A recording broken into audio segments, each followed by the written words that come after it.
My sister and her husband took out a mortgage in my name for their dream house. When the bank contacted me about the debt I knew nothing about, I filed a police report and confronted them in front of our parents.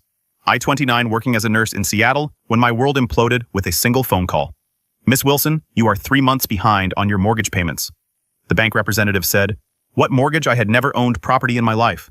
The amount was $623,000. My stomach dropped when I saw the signature. Perfectly forged, but not mine. The address belonged to my sister Amanda's beautiful new home. Tonight was our bi-weekly family dinner, and inside my bag sat a police report that would change everything. If you are watching this from somewhere around the world, I would love to know where. Drop your location in the comments. Hit subscribe and stay tuned for the moment I expose the betrayal that shattered my family forever. Before everything fell apart, I had what I considered a pretty good life. Nothing extraordinary but satisfying in its simplicity. I had been a registered nurse at Seattle Grace Hospital for 6 years working in the pediatric ward. There is something incredibly fulfilling about helping sick children, even on the hardest days, when the outcomes are not what we hope for.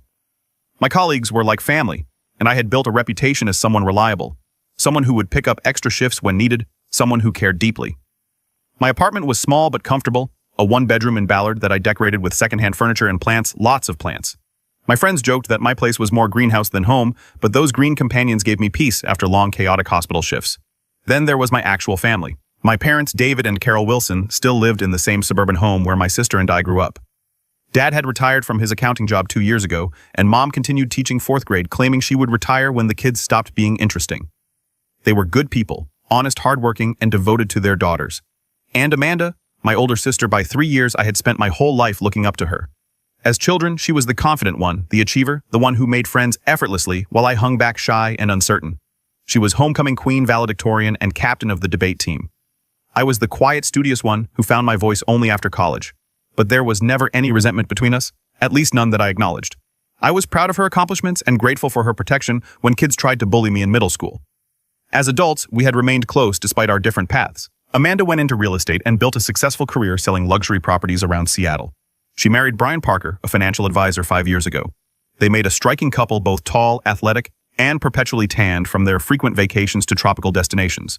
Their social media pages were catalogs of carefully curated perfection, sunset cocktails, charity galas, and matching tennis outfits. Meanwhile, I remained single, focused on my career and the occasional disastrous date that my coworkers insisted on setting up. Our lives could not have been more different, but we still met for coffee every few weeks, and our family gathered for dinner twice a month.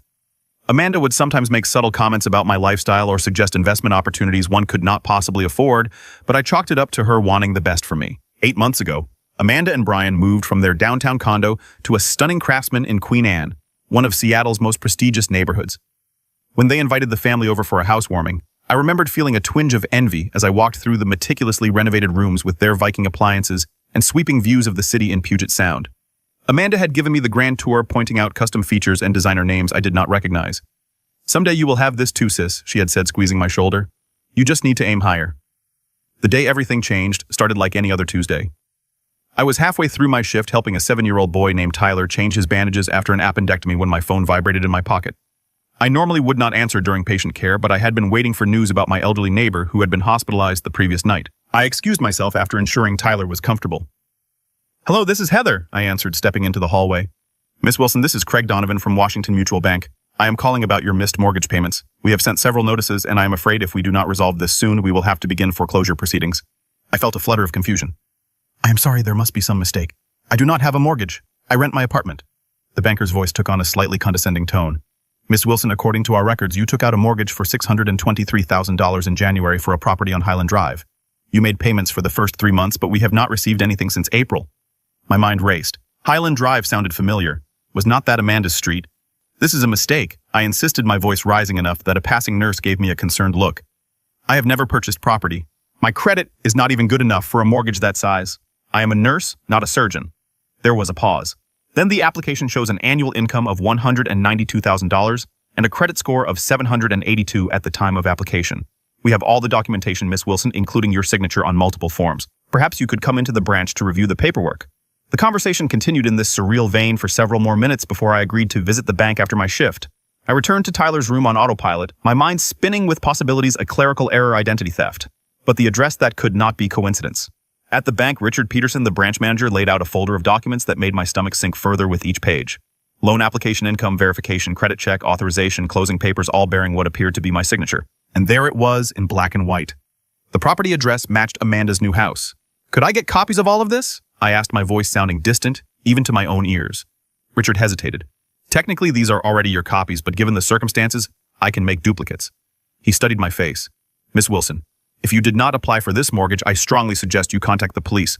This appears to be identity theft and possibly fraud. I nodded numbly, but inside a voice was screaming. Not just any identity theft. My sister. My own sister had stolen my identity to buy her dream house. The days following my visit to the bank became a blur of anxiety, disbelief, and methodical investigation. I called in sick to work for the first time in 2 years, unable to focus on patient care when my own life was unraveling. My apartment, once my sanctuary, now felt like a cage where I paced endlessly, alternating between rage and confusion. Could there be another explanation? Perhaps Amanda had made some terrible administrative mistake. Maybe she'd intended to use her own name, but somehow mine got entered incorrectly. But as I stared at the documents Richard had copied for me, that hopeful theory crumbled. This was deliberate. Someone had carefully forged my signature on multiple documents. Someone had provided my social security number, birth date, and employment history. Someone who knew me intimately. My first call was to Equifax. The customer service representative sounded bored until I explained the situation. Then her tone shifted to practiced sympathy. Let me pull up your credit report, Miss Wilson. The clicking of a keyboard, then a pause. There are several accounts here that appear to have been opened in the past year. The mortgage is the largest, but there's also a home equity line of credit for $150,000, 3 credit cards with limits between $20,000 and $30,000 each, and a personal loan for $45,000. I felt physically ill. All of these are fraudulent. I didn't open any of them. I understand, ma'am.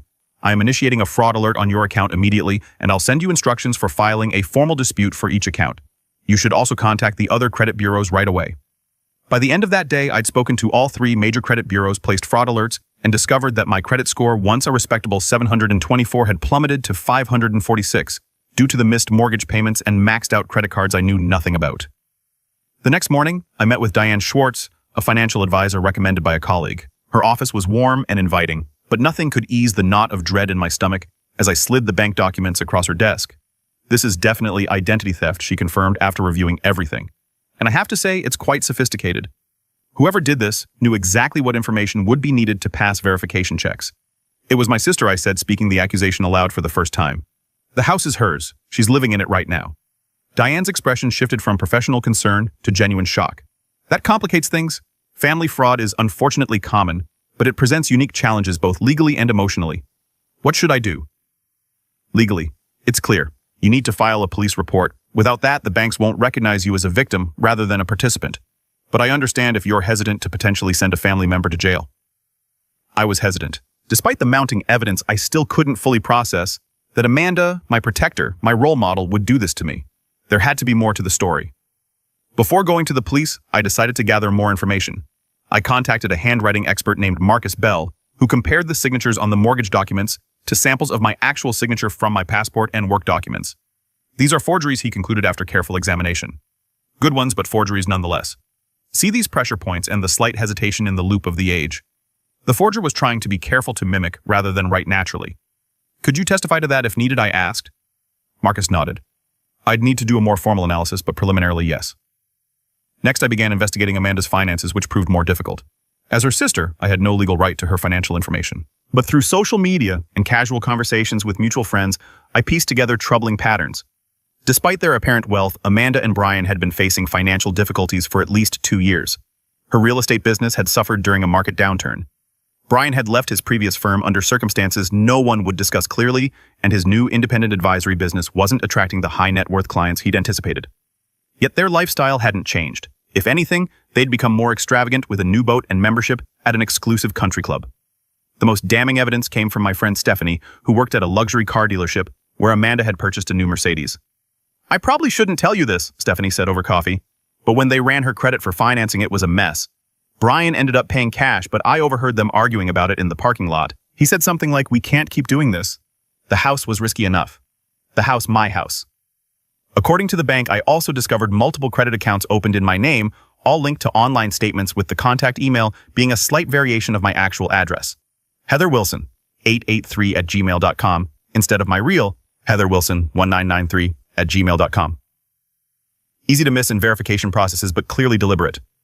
Every new piece of information felt like another weight on my chest, making it harder to breathe, harder to deny the truth. My sister, whom I trusted completely, had stolen my identity to finance a lifestyle she couldn't afford. She'd thrown me under the bus without hesitation, leaving me to deal with the financial and legal fallout when it all inevitably collapsed. After a week of investigation, I could no longer avoid the necessary step. With a heart that felt like lead, I drove to the Seattle Police Department's Financial Crimes Unit and asked to file a report for identity theft and fraud. The Seattle Police Department's Financial Crimes Office was nothing like the dramatic police stations from television shows. Instead, it occupied part of a nondescript municipal building with fluorescent lighting and outdated furniture. I sat in a hard plastic chair for nearly an hour before a detective could see me clutching a folder containing all the evidence I'd gathered. Heather Wilson, a woman in her 40s with short brown hair and tired eyes, approached. "I'm Detective Rachel Thompson. Sorry about the wait. Follow me." She led me to a small interview room with a table, 3 chairs, and absolutely nothing else except a wall-mounted camera in the corner. Detective Thompson noticed me eyeing it. "Standard procedure," she explained. "Helps protect both you and us. Now I understand you're here to report identity theft." "Yes," I said, my voice smaller than I intended.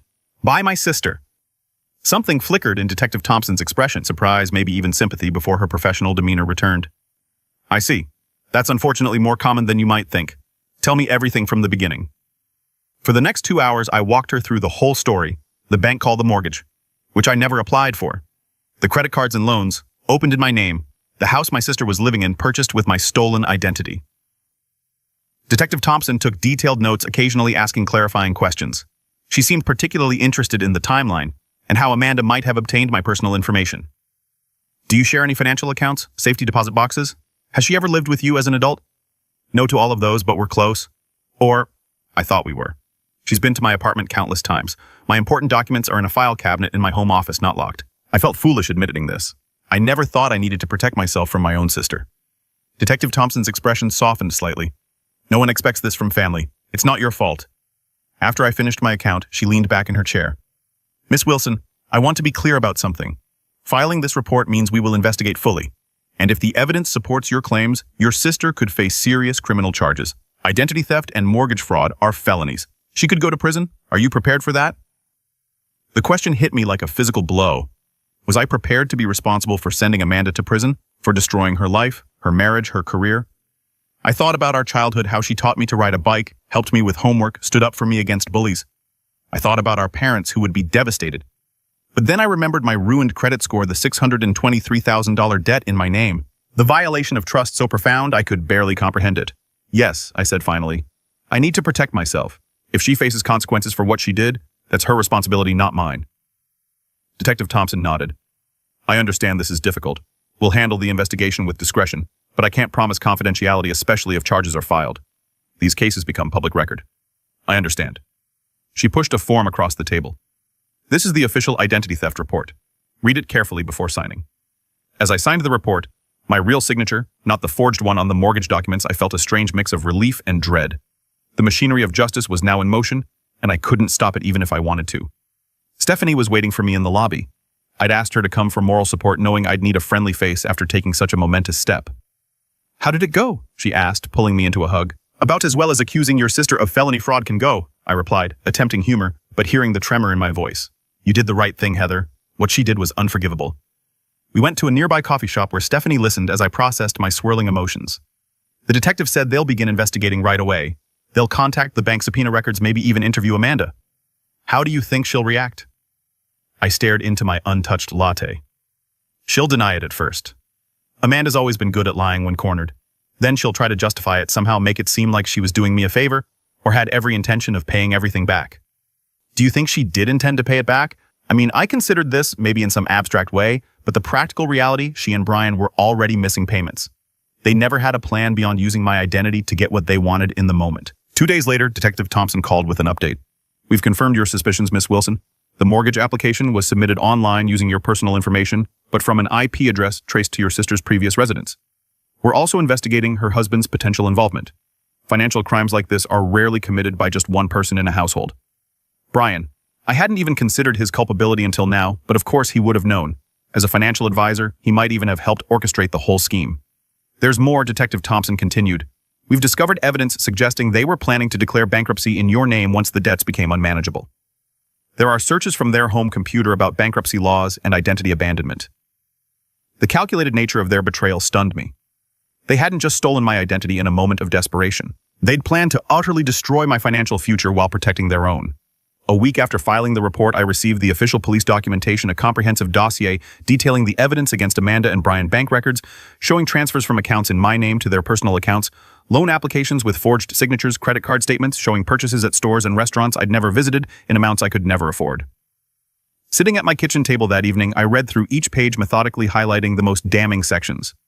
The police had done thorough work building an airtight case against my sister and brother-in-law. According to Detective Thompson, the district attorney was confident about pressing charges. Tomorrow was our bi-weekly family dinner. Amanda would be there, still believing her scheme was undiscovered. She didn't know that I'd received the foreclosure notice intended for homeowner Heather Wilson. She didn't know I'd spent weeks investigating her. She didn't know about the police report that now sat in a manila folder on my counter.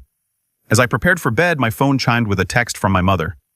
Looking forward to seeing my girls tomorrow. I'm making your favorite lasagna. Love you both. The casual normalcy of it broke something in me. I cried for the first time since this nightmare began. Not just for myself, but for our parents, whose world was about to shatter. In the morning, I rehearsed what I would say, how I would remain calm and dignified. When I confronted Amanda, I wouldn't scream or name call, though God knows she deserved it. I would simply present the evidence and let the truth speak for itself. As I was getting dressed for dinner, my phone rang. It was my mother. Honey, you're still coming tonight, right? Your father's already opened a bottle of wine. Yes, Mom. I'll be there at 6. Good. Amanda's bringing that chocolate mousse cake you love from Dahlia Bakery. Isn't that thoughtful? My sister, the identity thief, buying me cake with credit cards fraudulently opened in my name. The absurdity of it almost made me laugh. Very thoughtful, I managed. See you soon, Mom. I tucked the police report into my bag and headed out the door, steeling myself for the confrontation that would forever change our family. I spent nearly an hour deciding what to wear to the dinner, but somehow it felt important. I settled on a simple navy dress, professional and serious. Not my usual casual attire for family gatherings, but this was no ordinary dinner. I applied my makeup carefully, determined that Amanda would not see how much she had hurt me. I would not give her the satisfaction. As I drove to my parents' home in Bellevue, memories flooded back of happier family dinners. Mom's birthday last year, when Amanda and I had coordinated to surprise her with tickets to see Hamilton. Christmas 2 years ago, when Dad had gotten tipsy on eggnog and started singing carols in a sporadic voice until we were all crying with laughter. Countless Sunday dinners where we had shared stories, advice, and gentle teasing. Tonight would be the last of those dinners, at least in any form I recognize. After tonight, nothing would ever be the same. I parked a block away, needing a moment to compose myself before entering. As I walked toward the house, I spotted Amanda's white Range Rover in the driveway, the same Range Rover she had proudly shown off 3 months ago, claiming it was a reward she had given herself for closing a big property deal. Had that been a lie too? Was it purchased with fraudulent credit in my name? The familiar smell of my mother's lasagna greeted me as I approached the front door. For a second, I considered turning around, driving home, pretending I had fallen ill. I could confront Amanda privately, give her a chance to make things right without public humiliation. But then, I remembered the bankruptcy searches Detective Thompson had mentioned. Amanda and Brian had planned to leave me financially ruined while they walked away unscathed. They deserved no mercy. I rang the doorbell, feeling the weight of the police report in my bag like a brick. My mother opened the door, beaming. At 62, Carol Wilson remained vibrant and active, her gray hair cut in a stylish bob, her face lined but radiant. She pulled me into a hug. You look beautiful, but so serious. Everything okay at the hospital? Everything's fine, Mom, I lied, returning her hug, just tired from a long week. Inside, my father was in his usual spot, comfortable in his recliner with a glass of red wine. He stood to embrace me. There's my girl. Want some wine? It's that Oregon Pinot you like. Thanks, Dad. That would be nice. From the kitchen, I heard Amanda's laugh, bright and musical as always. She appeared in the doorway wearing an expensive-looking cream blouse and tailored pants, her blonde hair perfectly styled, her smile dazzling. Heather, finally. I was telling Mom about this incredible patient success story I heard from Dr. Garner at the club. You should talk to him about potential positions in his practice. The benefits are amazing. The audacity stunned me. Here she was, having stolen my identity, offering career advice as if she had my best interest at heart. I forced a smile. I'm happy where I am. Thanks. If she noticed my coolness, she did not show it. Brian's out back helping Dad with the grill. Mom insisted on both lasagna and steaks tonight. We're going to be eating leftovers for days. My sister-in-law Jessica arrived next with my brother Mark and their 2 children. Jessica immediately commented on Amanda's house, having visited recently for a play date with the kids. That sunroom is absolutely to die for, Amanda. The way the light comes in during the afternoon, perfect for plants. Heather, you should see it with all your green thumb knowledge. Your sister has turned it into this gorgeous reading nook. Amanda shot me a quick, almost imperceptible glance before jumping in. Oh, we're still working on it. The renovation is taking forever. Contractors. Am I right? I bit my tongue. That sunroom, like the rest of the house, had been purchased with my stolen identity. Dinner proceeded with excruciating normalcy. Dad carved the steaks while Mom served generous portions of lasagna. Wine flowed freely. Mark talked about his new project at the architectural firm. The kids chatted about school and soccer. Amanda expertly deflected any questions about their finances, or the house always steering the conversation to someone else's affairs. Heather, you're quiet tonight, my father observed as we neared the end of the main course. Rough week. I set down my fork carefully. You could say that. Anything you want to talk about? Mom asked, her forehead creasing with concern. Amanda jumped in before I could respond. Oh, leave her be, Mom. Not everyone needs to process everything out loud like me, she laughed, flipping her hair. Some people just need to mull things over privately. The irony was almost too much. Here was Amanda, who had committed crimes that would soon become very public record, advocating for my privacy. Actually, I said, meeting my sister's eyes directly, there is something I need to discuss with all of you. A flicker of unease crossed Amanda's face, quickly replaced by her usual confident smile. Sounds serious. Let's at least have dessert first. I brought that chocolate mousse cake from Dahlia that you love, Heather. That can wait, I said firmly. The table fell silent. Even the kids sensed the sudden tension, their playful banter ceasing. Mark, why don't you take the children into the living room? My mother suggested, her instincts for family drama finally tuned after decades of mediating between siblings. I think they've been promised some screen time. Once the children were settled with tablets in the other room, I reached into my bag and pulled out the manila folder. My heart pounded so loudly, I was certain everyone could hear it. Amanda's eyes fixed on the folder, her smile faltering slightly. What's that, honey? My father asked. I took a deep breath. The moment had arrived. There was no turning back. This, I said, placing my hand on the folder, is a police report. The silence around the table deepened. My mother's eyes widened. My father set down his wine glass carefully. Brian, who had been largely quiet throughout dinner, suddenly looked alert, his gaze darting between the folder and Amanda. A police report, my mother echoed. Heather? What happened? Are you all right? I'm not all right, Mom. I've been the victim of a crime. I looked directly at Amanda as I slid the folder across the table toward her. Identity theft and fraud, to be specific. Amanda did not touch the folder. Her face had gone very still, her usual animated expressions frozen. What are you talking about? She asked, her voice unnaturally high. Open it, I said quietly. Brian placed his hand on Amanda's arm. Maybe we should discuss this privately, Amanda. There's nothing to discuss, she responded quickly, still not touching the folder. Heather's obviously confused about something. My father, never one for tension or confrontation, tried to lighten the mood. Is this some kind of joke, girls? Because I'm not following? It's not a joke, Dad. I reached across the table and flipped open the folder myself, revealing the first page of the police report with its official letterhead and case number. 2 weeks ago, I received a call from Washington Mutual Bank about missed mortgage payments on a $623,000 loan I never took out for a house I've never owned at 4,872 Highland Drive. My mother gasped softly. But that's Amanda and Brian's address. I finished for her. The dream house they'd been showing off to everyone for months was purchased through a mortgage fraudulently obtained in my name, along with a home equity line of credit, 3 credit cards, and a personal loan, all maxed out, all in default. All eyes turned to Amanda, whose face had drained of color. For several seconds, no one spoke. Then Amanda laughed, a brittle, forced sound. This is ridiculous. There's obviously been some kind of mistake. A bank error. Or the police don't think so, I interrupted. Neither does the handwriting expert who confirmed the forged signatures. Neither does the Internet Protocol address evidence showing the mortgage application was submitted from your old condo. Brian abruptly stood up. We should go, Amanda. We don't have to listen to these accusations. My father found his voice deep and trembling with anger. Sit down, Brian. Both of you need to explain what the hell is going on. Amanda's demeanor suddenly shifted. The deer in headlights look vanished, replaced by cold calculation. Fine. You want an explanation? We hit a rough patch. Brian's firm collapsed when his partner embezzled funds. My commissions dried up during the market correction. We were about to lose everything we'd worked for. So you decided to steal my identity? I asked incredulously.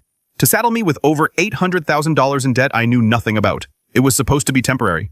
Amanda's voice rose. Once the market recovered, once Brian's new clients came through, we were going to refinance everything properly. That's a lie, I said quietly. The police found your searches about declaring bankruptcy in my name. You were never going to make this right. You were planning to destroy my financial future to save yourselves. My mother began to cry softly.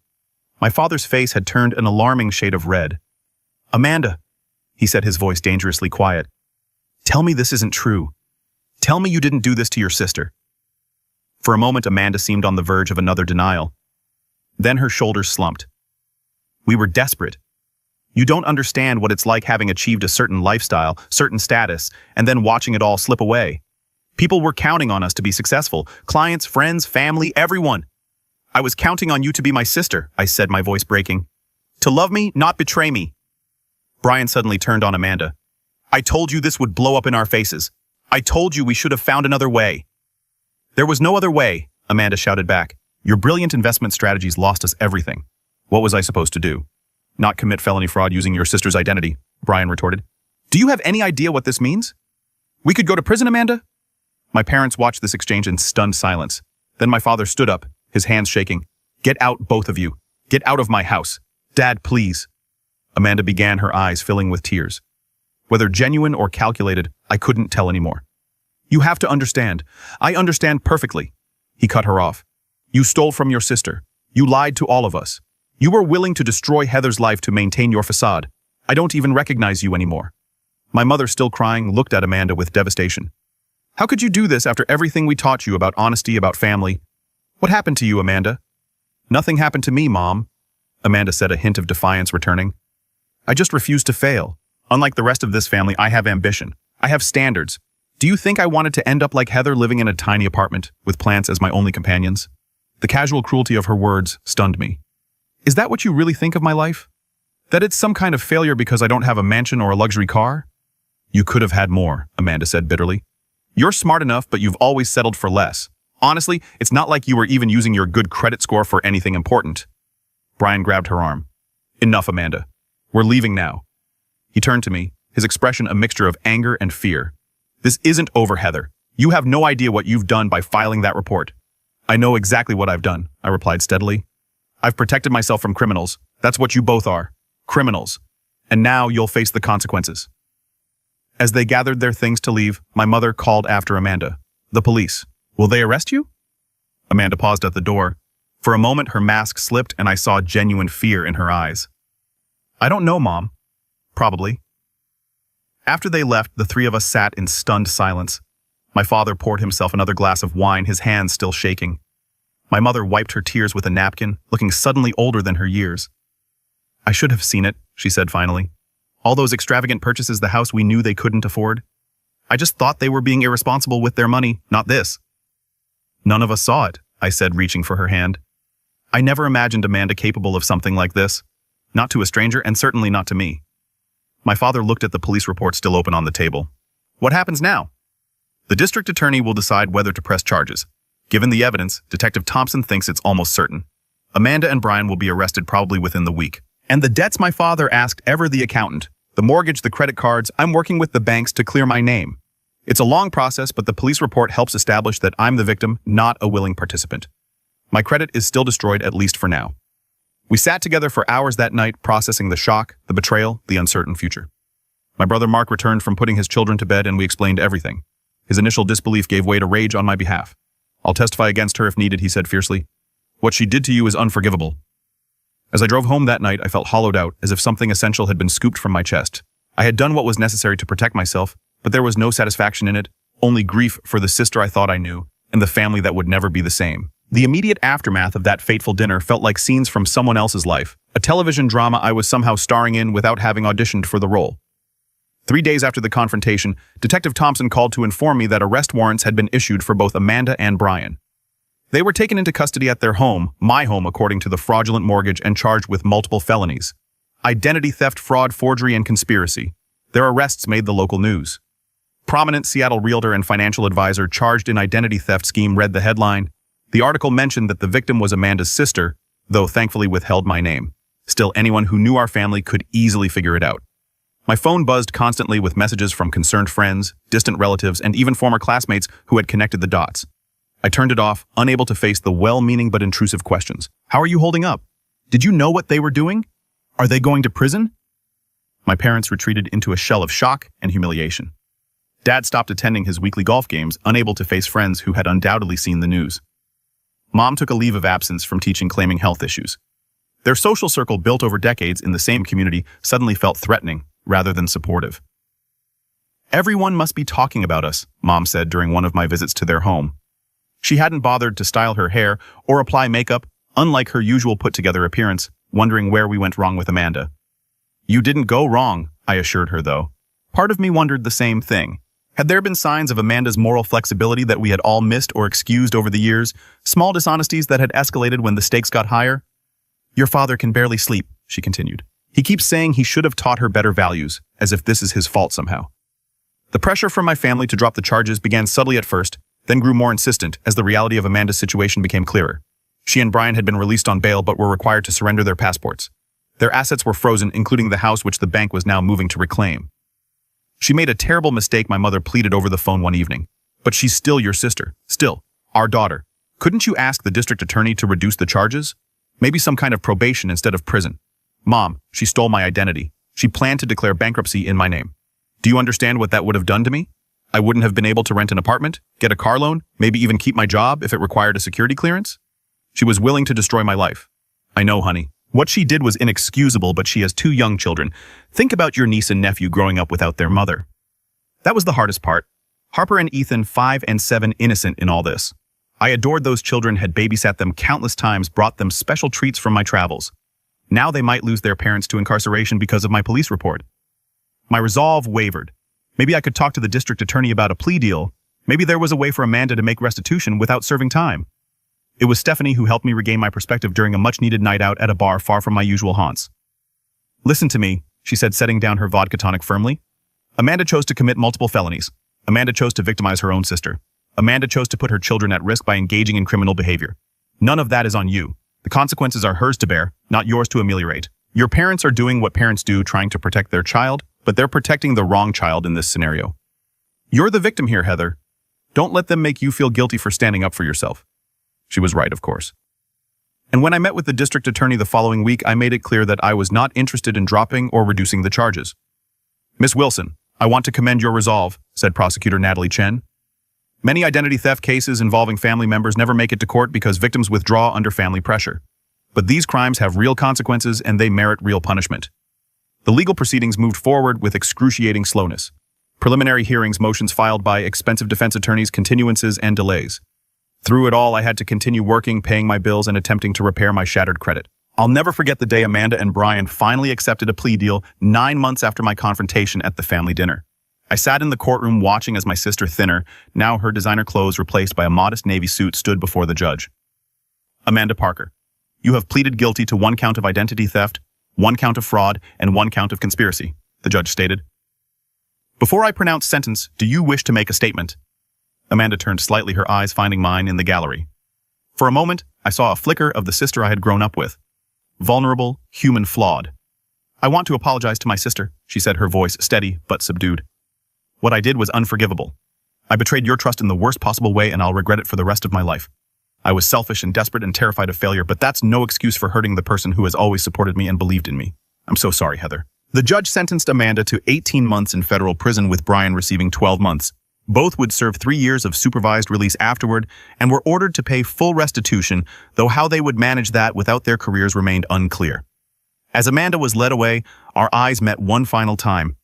There was so much unsaid between us, so much damage that might never be repaired. I didn't know if I could ever forgive her, but in that moment, I acknowledged the complexity of my feelings. The anger and betrayal intertwined with memories of shared childhood of love that had been real despite everything that came after. The weeks following the sentencing were a blur of practical matters. The bank foreclosed on the house, selling it at auction for less than the mortgage amount. I worked with credit agencies to remove the fraudulent accounts from my record, a frustratingly slow process that required countless phone calls, letters, and documentation. My relationship with my parents remained strained. They visited Amanda regularly in the minimum security facility where she was serving her time, but rarely mentioned these visits to me. We tried to maintain some semblance of family connection, but our conversations were superficial, carefully avoiding the elephant in the room. Thanksgiving came and went, the first one in my memory without a full family gathering. My parents invited me, but I declined spending the holiday with Stephanie's family instead. Christmas was equally fractured. I dropped gifts for my parents at their home but did not stay for dinner. The traditions that had anchored our family life for decades had been shattered along with our trust. The day the bank finally removed the fraudulent mortgage from my credit report felt like emerging from a long, dark tunnel. My credit score was slowly recovering, though financial experts warned it might take years to fully restore. I had moved to a new apartment, wanting a fresh start in a place untainted by memories of betrayal. As winter turned to spring, I received an unexpected letter, not from Amanda, who had written several times with apologies I was not ready to accept, but from my niece Harper. In wobbly handwriting on pink paper, she had written, "Dear Aunt Heather, I miss you a lot. Grandma says you're mad at mommy because she did something bad. I'm sometimes mad at mommy too, like when she wouldn't let me have 2 desserts. But I still love her. Do you still love her? Can you come see me and Ethan? We have a new apartment, but it's small and doesn't have a garden like the big house. Love, Harper. The innocence of a child who could not possibly understand the magnitude of what had happened brought tears to my eyes. Whatever my feelings toward Amanda Harper and Ethan were innocent casualties of their parents' crimes. They deserved an aunt who loved them, even if that love had to be carefully separated from the betrayal of their mother. I called my parents that evening and asked if I could visit the children. The relief in my mother's voice was palpable. They ask about you all the time, she said. We've been caring for them while Amanda and Brian are away. They would love to see you. That weekend visit with my niece and nephew became the first tentative step toward healing. Not forgiveness exactly, but a recognition that family bonds, even when severely damaged, do not simply disappear. They transform, requiring new boundaries, new expectations, new definitions of trust. The day Amanda's house was finally sold at foreclosure auction, I drove by one last time. Another family's moving truck was parked in the driveway, children running excitedly across the lawn that had briefly on paper been mine. I felt no attachment to the property that had caused so much pain, only a sense of closure as I drove away. Some betrayals change you forever. I would never again be the trusting, somewhat naive person I was before discovering my sister's fraud. But as I worked to rebuild my finances and reconfigure my family relationships, I began to recognize that surviving betrayal had revealed a strength I had not known I possessed. I had the courage to stand up for myself, to set boundaries, to demand respect, even from those I loved. 6 months after Amanda began serving her sentence, the foreclosure sign came down from in front of the Highland Drive house. Another family moved in, unaware of the drama that had unfolded within those walls. I drove past, occasionally feeling a strange mix of emotions. Not regret or envy, but something more complex. The house that had symbolized my sister's betrayal was now just a house again, inhabited by people who had no connection to our family's pain. 6 months after Amanda began her prison sentence, I was finally starting to see tangible improvements in my life. My credit score, while not fully recovered, had climbed back into the fair range. The fraudulent accounts had been removed from my record, though explanatory notes remained that would require clarification for years to come whenever I applied for credit. I had settled into my new apartment, smaller than my previous one, but in a building with better security, including a locked mailbox that only I could access. The paranoia lingered, a constant companion I was learning to manage rather than eliminate. My weekly therapy sessions with Dr. Elaine Winters had become a cornerstone of my recovery. Initially reluctant to share my story with yet another stranger, I had found unexpected relief in having a neutral space to process my complicated emotions without judgment. Family betrayal creates a unique kind of trauma, Dr. Winters had explained during one of our early sessions. The people we expect to protect us become the source of harm. It fundamentally challenges our ability to trust. Will I ever trust anyone again? I had asked, only half joking. You'll trust differently, she had replied. More carefully, more intentionally. That's not necessarily a bad thing. She was right. I had become more cautious about sharing personal information, more vigilant about reviewing financial statements, more selective about who I allowed into my inner circle. But I had not withdrawn from life entirely, which had been my fear in those dark early days. My relationship with my parents was slowly healing, though it would never return to what it had been. The strain of divided loyalties, their natural instinct to support Amanda despite her crimes, and my legitimate need for validation as the victim created an underlying tension that colored our interactions. But we were trying, all of us. Sunday dinners had resumed, though less frequently, and with a careful avoidance of certain topics. Your father and I visited Amanda yesterday, my mother mentioned during one such dinner, watching my face carefully for a reaction. How is she? I asked, surprised by my own genuine curiosity. Managing. Teaching an ESL class to other inmates. She asked about you. I nodded but offered no response. I still was not ready to visit Amanda, to face her across a prison table and hear more apologies that could not undo what she had done. Maybe someday, but not yet. My father, who had been mostly silent on the subject of Amanda for months, suddenly spoke up. She's different in there. Humbled, I think.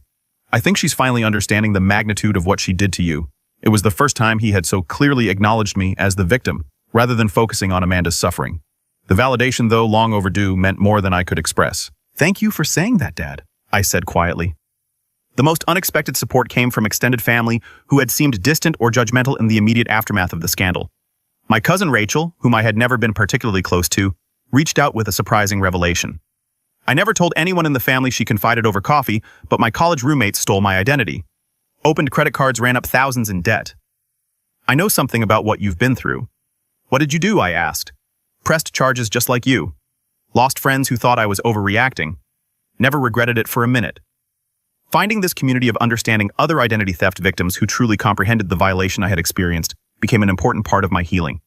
I joined an online support group and eventually began attending in-person meetings of a financial crime survivors network. There I met people from all walks of life whose stories echoed aspects of mine. The shock of discovery, the painstaking process of clearing their names, the broken relationships with those who could not understand why they would not just forgive and move on. In their company, I did not have to explain or justify my feelings. They already knew. Through this network, I connected with a nonprofit organization dedicated to helping identity theft victims navigate the complex process of recovery. After benefiting from their resources, I began volunteering using my own experience to guide others through the labyrinthine systems of credit bureaus, law enforcement, and financial institutions. "You have a gift for this, Margot," the organization's director told me, after observing one of my counseling sessions with a newly identified victim. "You're compassionate without sugarcoating the reality of what they're facing."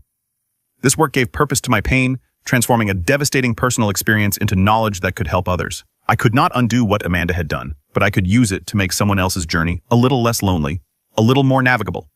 Moving to my new apartment had been a practical necessity. The lease on my old place had ended, and I needed something I could afford on a budget strained by legal fees and credit counseling costs. But it became a symbolic fresh start as well. I filled it with plants as always, but also with new furniture that held no memories of my pre-betrayal life.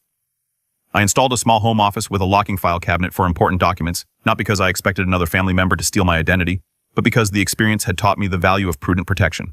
When Amanda had been incarcerated for nearly a year, I received a letter that stood out from her previous attempts at communication. Unlike her earlier apologies, which had focused on her remorse and suffering, this one acknowledged the specific harms she had caused me. "I've been working with a therapist here," she wrote. "She's helping me understand that true accountability means recognizing not just that I did something wrong, but exactly how my actions hurt you. I stole more than your identity, Heather. I stole your sense of security, your trust in family, your belief in my love for you. I can't undo that harm, but I want you to know that I see it clearly now. I'm not asking for forgiveness. I'm not even asking for a response. I just want you to know that I understand what I destroyed, and I will live with that knowledge for the rest of my life." I did not respond immediately, but I kept the letter, rereading it periodically as I processed my feelings. The acknowledgement of specific harms felt different from her earlier blanket apologies, more genuine, more complete, more aware.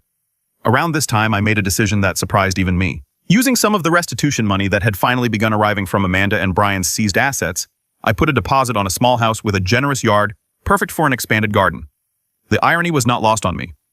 My sister's crime had ultimately led to me achieving the home ownership she had fraudulently claimed in my name.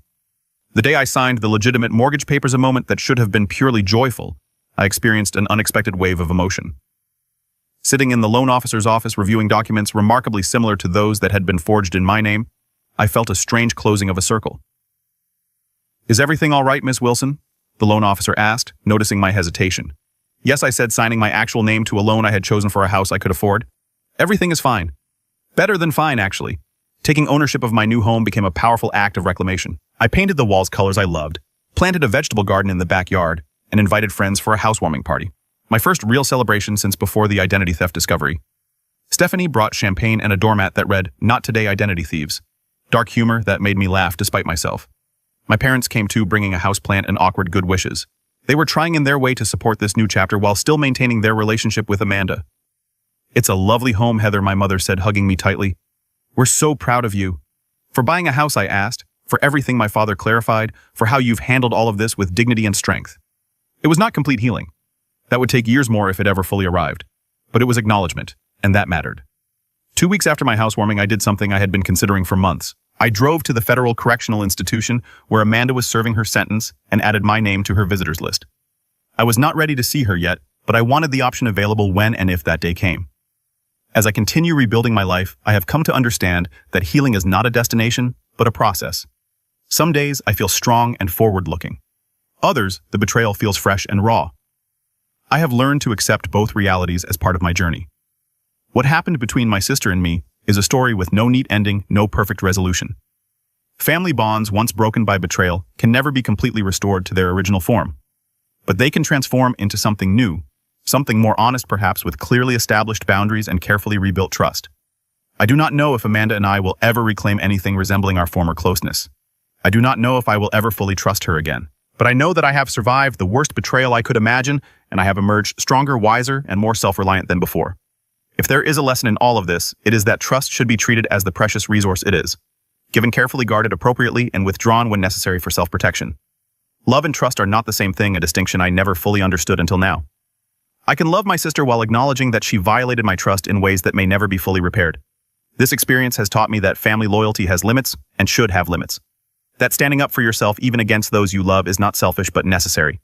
That forgiveness, if it comes, must follow accountability, not replace it. I am still writing my story, still finding my way forward. But I know this much.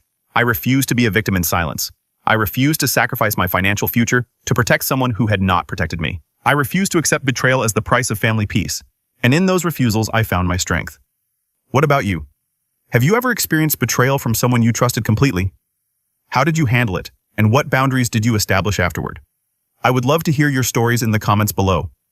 If this account has helped you feel less alone in your own experience of family betrayal, please consider giving it a like and subscribing to my channel for more real-life stories of resilience and recovery. Share with someone who might be struggling with similar issues. Sometimes knowing others have walked the same difficult path can make all the difference. Thank you for listening to my story, and remember, protecting yourself is not selfish. It is necessary for survival and eventual healing.